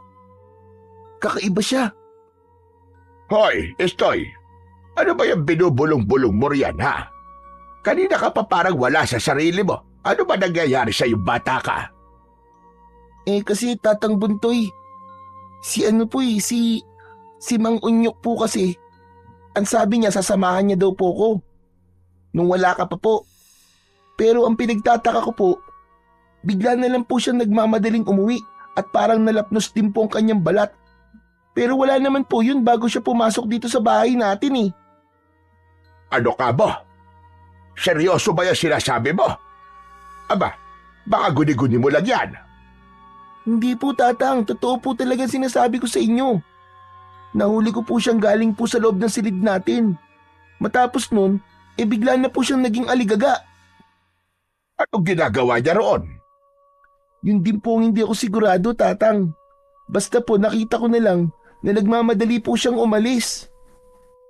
Sigurado may pakay siya sa atin. At parang alam ko na kung anong pinupuntirya niya. Kung di ako nagkakabali, sinubukan niyang buksan ang tokador kung nasaan ang mutya at ang medalyon. Nilagyan ko yun ng harang laban sa mga nagkaka-interes dito. Ngunit ang harang na yon ay para lamang sa mga aswang. Huli ka. Tama nga ang kutob ko. Po, ano bang kutob nyo kay Mang Unyok, Tang? Na isa siyang aswang at nais niyang mapalapit sa atin dahil batid niyang nasa atin ang mutya. Balak niyang nakawin ito. Gagamitin niya ang mutya sa kasamaan. Ang mga aswang ay malakas ang pandama. Kaya hindi na ako magtataka na nalaman niyang nandito ang mutya at ang medalyon. Pero Tang, sigurado po ba kayo sa sinasabi nyo na isa pong aswang si Mang Unyok? Hindi ako maaaring magkamali. Gayong bumula ang nasa tadyang kong lana na isinukbit ko. Kaya po pala kakaiba ang amoy ni Mang Unyok. Para pong nabubulok na karne. Mag-iingat ka sa kanya. Ngayong alam na natin ang pakay niya, maaari sanang iwas-iwasan muna natin ang makisalamuha sa kanya.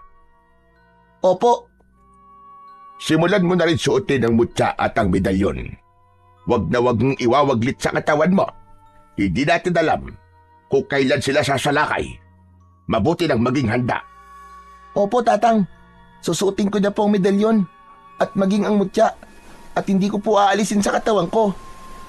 Mabuti nga yan. Dahil hindi natin sigurado ang lahat Mamaya, naghihintay lang pala ng tiyempo si Unyok bago niya tayo sunggaban.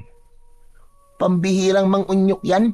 Kaya pala biglang bumait kasi balak niya tayong lapangin. Dahil nasa iyo ang mutya at ang medalyon, inaasahan ko, Istoy, na pag-iingatan mo ang mga yon, ha? Ingatan mo yon ang buong buhay mo. Makakaasa po kayo, Tatang Buntoy. O siya, luto na ang sinigang, kumain ka na roon. Matapos maghapunan, ay magpahinga ka na rin. Maaga pa ang pasok mo bukas, hindi ba? Tang, baka po gabihin ako bukas ng uwi eh. Mag-iensayo po kasi kami para sa darating na patimpalak sa sayaw sa eskwelahan. Patimpalak? Aba, ano bang klaseng patimpalak yan na kailangan pang gabihin kayo? Hindi ba pwedeng sa umaga kayo mag-ensayo? Nang sa ganun hindi kayo abuti ng gabi. Kasi po Tang, karamihan po sa mga kaklase ko ay may ginagawa po sa umaga. May iba nag-aalaga ng kapatid, may iba naman po tumutulong sa bukid. Kaya ang napagkasunduan po, sa gabi na lang po ang ensayo. Pambihira na yan. Alam niyo naman delikado na kapag lumalalim na ang gabi. Lalo na ngayon na may gumagala na namang mga nilalang. Alam mo, Istoy, hindi biro ang mga aswang. Ayoko malagay ka na naman sa panganib. Opo, Tatang Buntoy, naiintindihan ko po. Pero importante rin po sa akin kasi ito eh. Ay, nako. O siya, sige na. Basta't mag-iingat ka. Maging handa ka palagi. Opo, Tatang. Nang sumunod na araw, kumagat na ang dilim. Ngunit hindi pa rin nakakauwi si Istoy. Maaga pang nakauwi si Dambo. Dahilan daw ay dahil may sakit ang kanyang tatay at wala raw magbabantay sa kanilang bahay. Mag-isang nakaupo si Istoy sa kawayang upuan sa gilid ng entablado. Tahimik na nagmamasid sa paligid. Ramdam niya ang bigat ng katahimikan na parabang may daladalang panganib. Maya-maya lamang ay sinimulan na naman ang kanilang pagsasanay para sa sayaw na gaganapin kinabukasan sa patimpalak. Ngunit hindi mawari ni Istoy kung bakit nanlalamig ang kanyang mga palad at tila may kung ano sa kanyang dibdib na kaba. Ang naiisip niya sa mga sandaling yon ay ang mariing bilin ng kanyang tatang Buntoy. Hindi pa man siya duluyang nakapagtatanto, biglang sumulpot mula sa dilim ang isang figura. Si Dambo humahangos, pawis na pawis, at bakas na bakas ang takot at pagkabalisa sa kanyang muka. Istoy! Istoy! Mabuti't nandito ka pa. Huwag ka sana mabibigla, ah. Pero kasi... Sabihin mo na, Dambo, ano ba nangyayari? Bakit parang takot na takot ka? May nakita ko, Istoy. Hindi tao, Istoy. Hindi tao nakita ko, Istoy. Sinalakay tayo ng mga aswa ngayon. At ang lolo mo. Ano? Ano nangyari kay Tatang? Paano siya?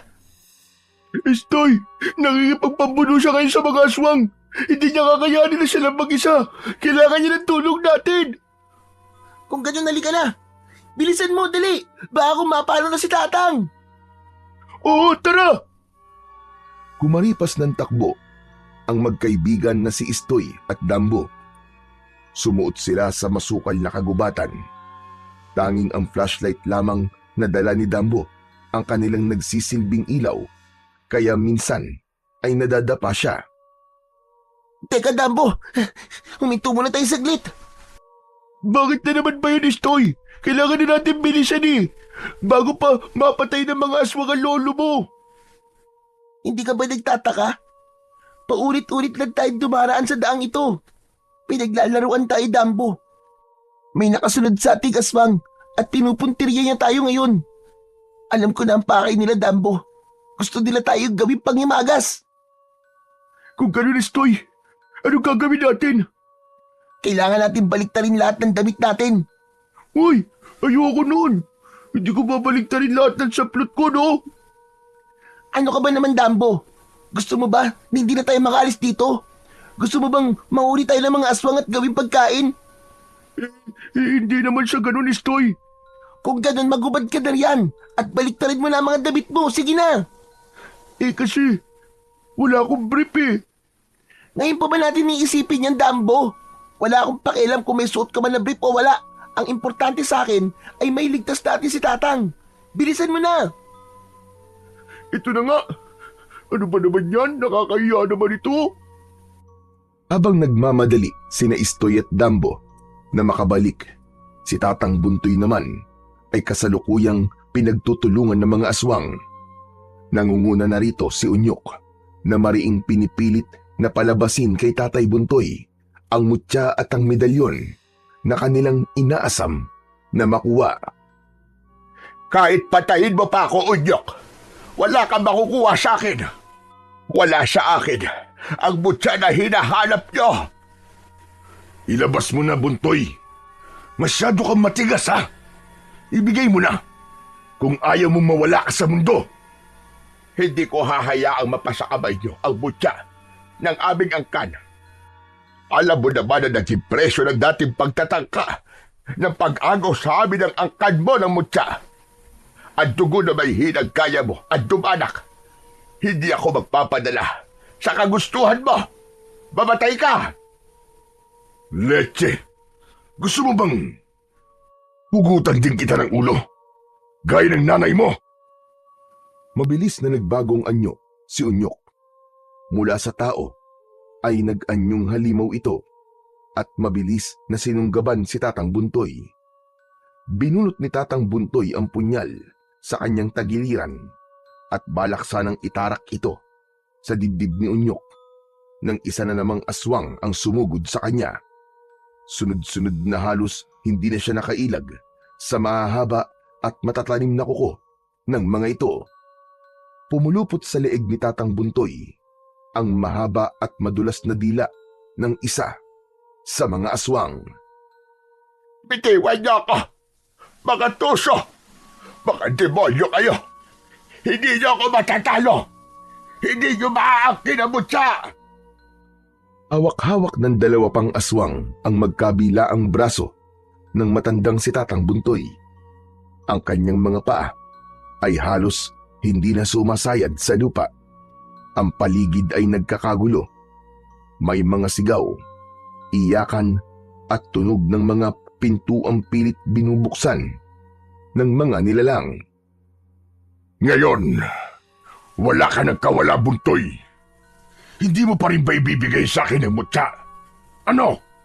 Ibigay mo na! Hanggang kailan mo pa ipipilit ang iyong katigasan? Kahit na anong gawin niyo, hindi niyo makukuha ang hinahanap niyo. Magkamatay na tayo, Unyok! Hindi mapapasa inyo ang mutya! Huwag mo kong gawing mangmang. Gusto mo ba talagang mamatay? Alam kong nasa pamilya mo ang mutya. Hindi kayo makakaligtas. Ilabas mo na, Buntoy. Ibigay mo na sa akin ang mutya. Hindi niyo alam ang tunay na kapangyarihan ng mutya. Hindi ito laruan. Kapag nilabon niyo ito, kayo mismo ang malalamon na kasakiman niya. Huwag mo kaming pangunahan, tanda. Manahimik ka. Alam kong ginagawa ko. Ibinaon ni Unyok ang kuko sa braso ni Tatang Buntoy. Humigpit ang kapit at agad na ikinangiwi ng matanda dahil sa labis na sakit. Aray ka! Bitiwan mo ako! Hayop ka, Unyok! Bitiwan mo ako! Hayop ka! Napaka-demonyo mo! Kagaya ka rin ang ina mo! Nasaan ang lakas mo, tanda? Nasaan na? Hindi ba dati ay hambog ka? Kasing hambog mo ang tatay mong kumitil sa buhay ng nanay ko! Ay, aswang! Lubayan mo si Tatang ko! Ako ang kalabanin mo! Alam ko kung anong pakay mo!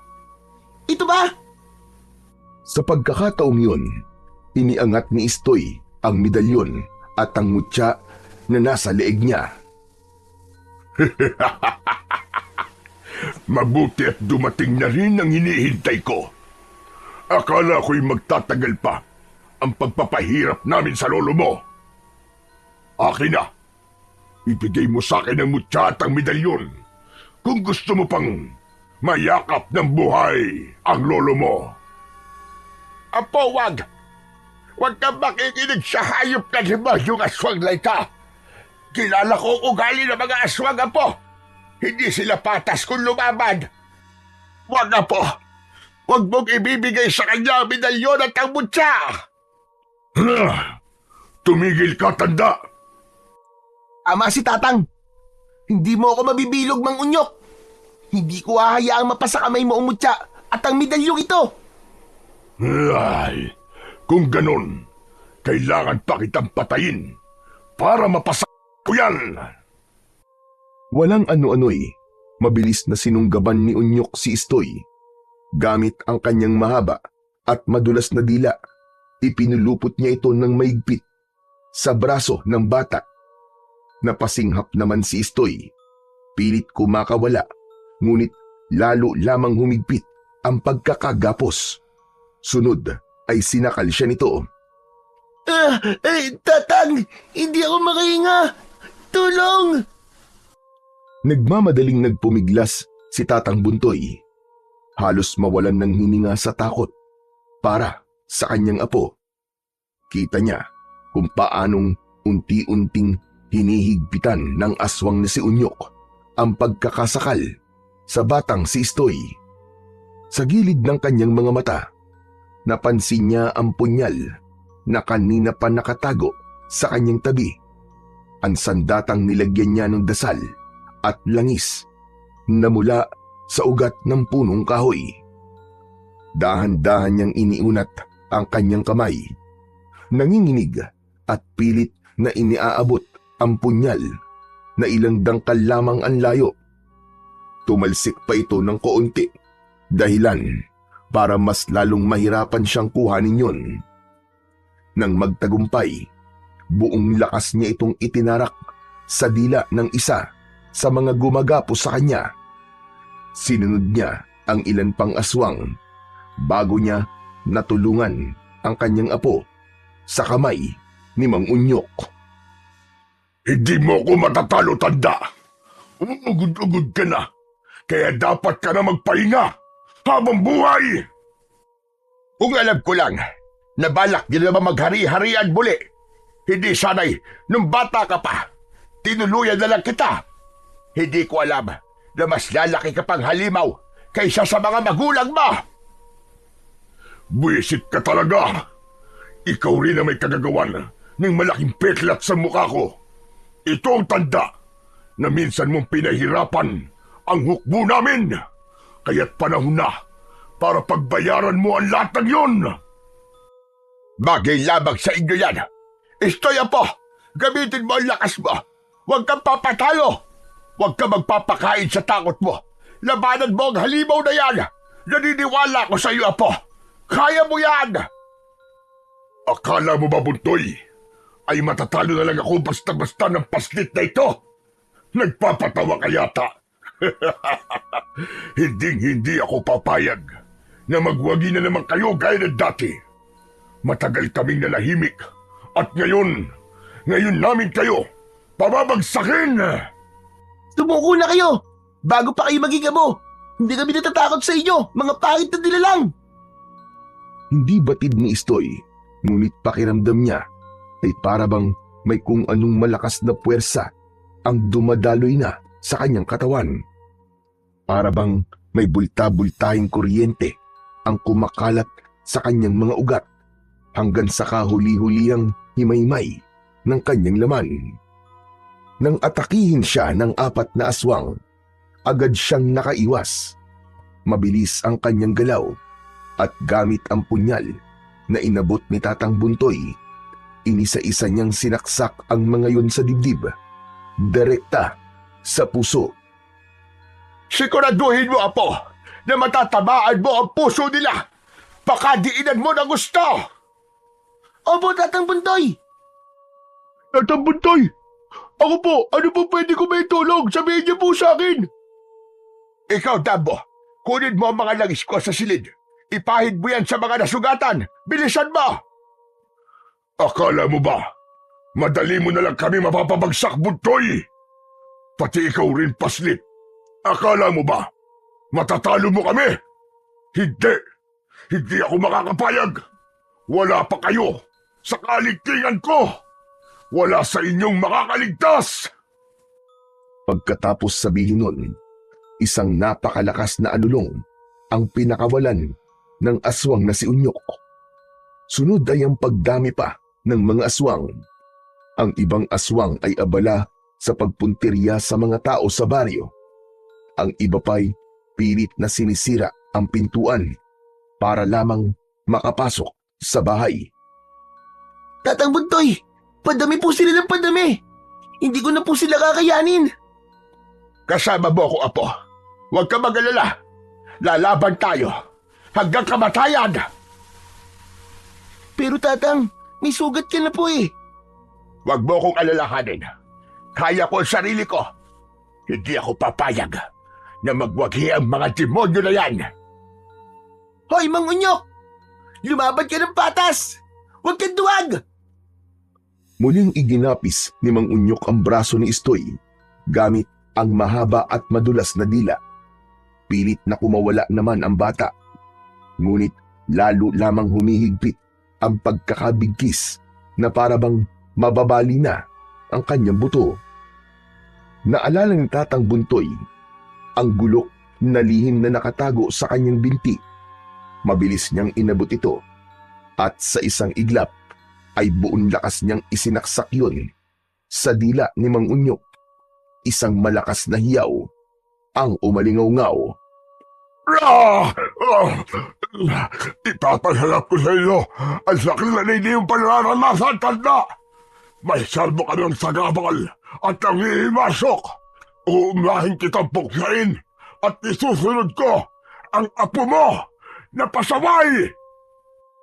Galit na galit at medyo nabubulol pa na nilapitan ni Unyok si Tatang Buntoy. Dahil nanghihina na, hindi na siya nakailag pa. Nakangisi at galit na itinarak ni Unyok ang mahahabang kuko sa dibdib ni Tatang Buntoy. Dinukot niya ang puso nito. Kasunod nun, ang malakas na hiyaw ni Unyok. Pinagsamang galit, pagkamuhi at lungkot ang naramdaman ni Istoy sa mga oras na yon.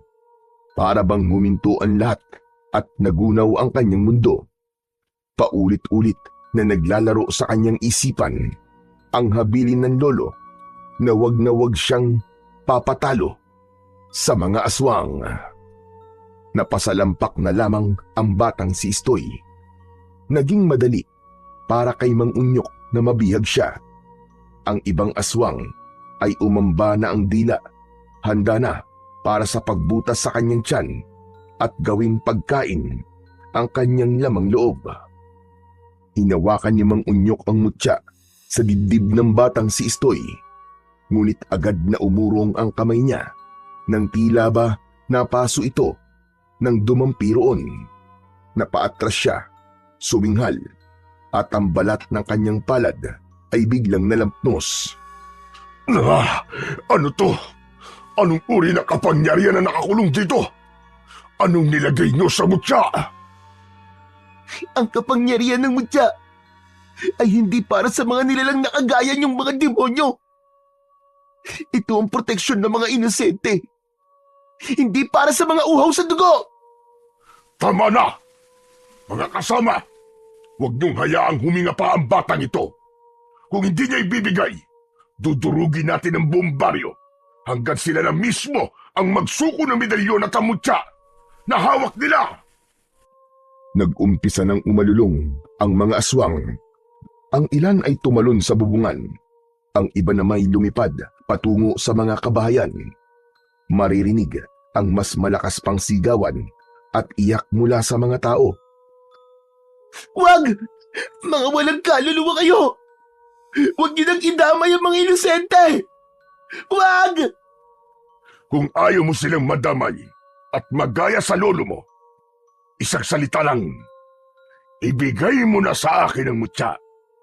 Isang piraso ng bato, kapalit ng buhay ng lahat ng mga tao dito. Pipiliin mo ba silang mamatay dahil sa iyong katigasan? Mas pipiliin kong mamatay na walang pagsisisi kaysa mabuhay na dala ang kasalanan ng buong nayon.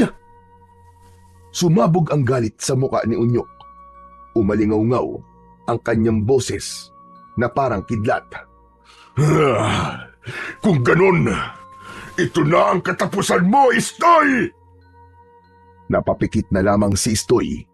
Hinihintay na tumarak ang matatalim na kuko ng aswang sa kanyang dibdib. Ngunit bago pa man maitarak ni Unyok ang mahabang kuko sa dibdib ni Istoy, biglang nagliwanag ang mutya na nakasabit sa kanyang leeg. Ang sinag nito'y nakakasilaw. May puting liwanag ang lumalabas sa mutya na parabang sikat ng araw. Kasabay ng liwanag ay isang malakas na alulong ang sumambulat mula sa mga aswang.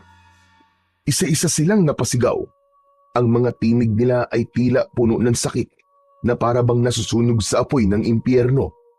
Ang kanilang mga balat ay nalapnos, nagdikit-dikit at unti-unting naging abo hanggang sa tuluyang namayani ang mahabang katahimikan. Nakatulala si Istoy. Humahabol ang paghinga. Inilibot niya ang kanyang paningin sa buong paligid. Wala na ni isang bakas ng mga aswang. Ngunit kasabay ng pagkawala nila ay ang nakapanlulumong tanawin ng mga labi ng mga inosenteng tao na hindi nakaligtas sa kasamaan ng mga aswang. Maigpit na napakapit si Istoy sa kanyang mutya. Ang liwanag nito ngayoy dahan-dahang humihina hanggang sa magbalik sa karaniwang anyo nito. Pag-ikot ng kanyang paningin, napaluha siya nang makita ang nakahandusay na katawan ng lolo niyang si Tatang Buntoy. Nakasubsob ang matanda, payapang nakapikit na parabang natutulog lamang. Ngunit ang sugat sa kanyang dibdib ay patunay ng huling laban na kanyang isinugal. Agad lumapit ang batang si Istoy. Nanginginig at marahang hinaplos ang payapang muka ng kanyang Tatang Buntoy. Tatang! Tatang naman eh! Tatang, gising po kayo! Tatang!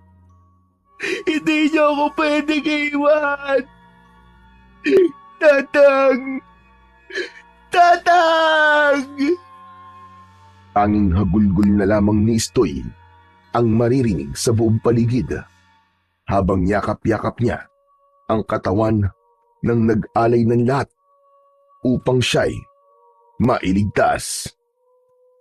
Tang! Gumising ka!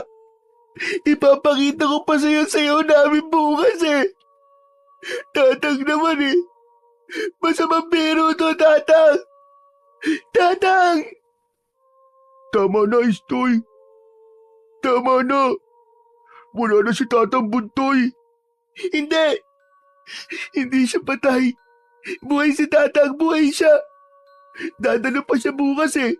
Papanoorin niya pa akong sumayaw! Tumayo ka na riyan, Istoy. Ayaw ni Tatang Buntoy na makitang nagkakaganyan ka. Ayusin mo sarili mo. Tumahan ka na.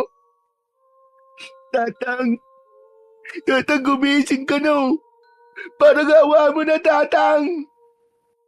Walang nagawa si Istoy kung hindi ay yakapin na lamang ng maigpit ang kaibigan. Dinaluhan niya ito sa pagdadalamhati sa yumaong lolo. Paalam po, Tatang Buntoy. Tapos na po ang laban. At nanalo po tayo, Tatang. Kinabukasan, kahit pasan pa ang bigat ng kalungkutan, sumabak si Istoy sa patimpalak sa kanilang paaralan. Tahimik siyang naghanda at pumasok. Walang kahit sinong kaagapay dahil wala na ang dating laging nagbibigay ng lakas ng loob sa kanya. Nang ideklara silang panalo, umalingaw-ngaw ang palakpakan at hiyawan ng mga tao. Ngunit sa puso ni Istoy, puno ng kalungkutan ang nangingibabaw sapagkat wala na siyang pag-aalayan ng kanyang tagumpay. Wala na ang kanyang tatang Buntoy. Ilang araw lamang matapos ang nakapanlulumong laban sa mga aswang, agad inilibing si Tatang Buntoy sa maliit na sementeryo ng baryo. Nalaman din nila na ang sinasabi ni Unyok na binibenta nilang bulalo ay hindi basta sa baka o lamang loob ang sahog, kundi laman ng mga nabibiktima nilang mga tao. Pagkatapos ng ilang araw, pumunta si Istoy sa sementeryo. Nakatayo si Istoy sa tabi ng puntod ng kanyang lolo. Tangan ang mutyang minsan ng kumislap upang iligtas siya at ang baryo. Kasabay ng pagluwa ay ang pangakong hindi niya bibiguin ang lolo na tanging umaruga sa kanya mula pagkabata. Batid ni Istoy na marami pang unos ang haharapin niya. Ngunit alam din niyang sa kabila ng lahat, may bagong kabanatang magbubukas. Isang pag-asang maaaring magdala ng liwanag sa kanyang landas. Gayunpaman, sa kaibuturan ng kanyang puso, hindi kailanman maglalaho ang hapdi ng pagkawala at ang matatamis na alaala ng kanyang tatang Buntoy. Ang tanging naging sandigan, gabay at tunay na tahanan ng kanyang buhay.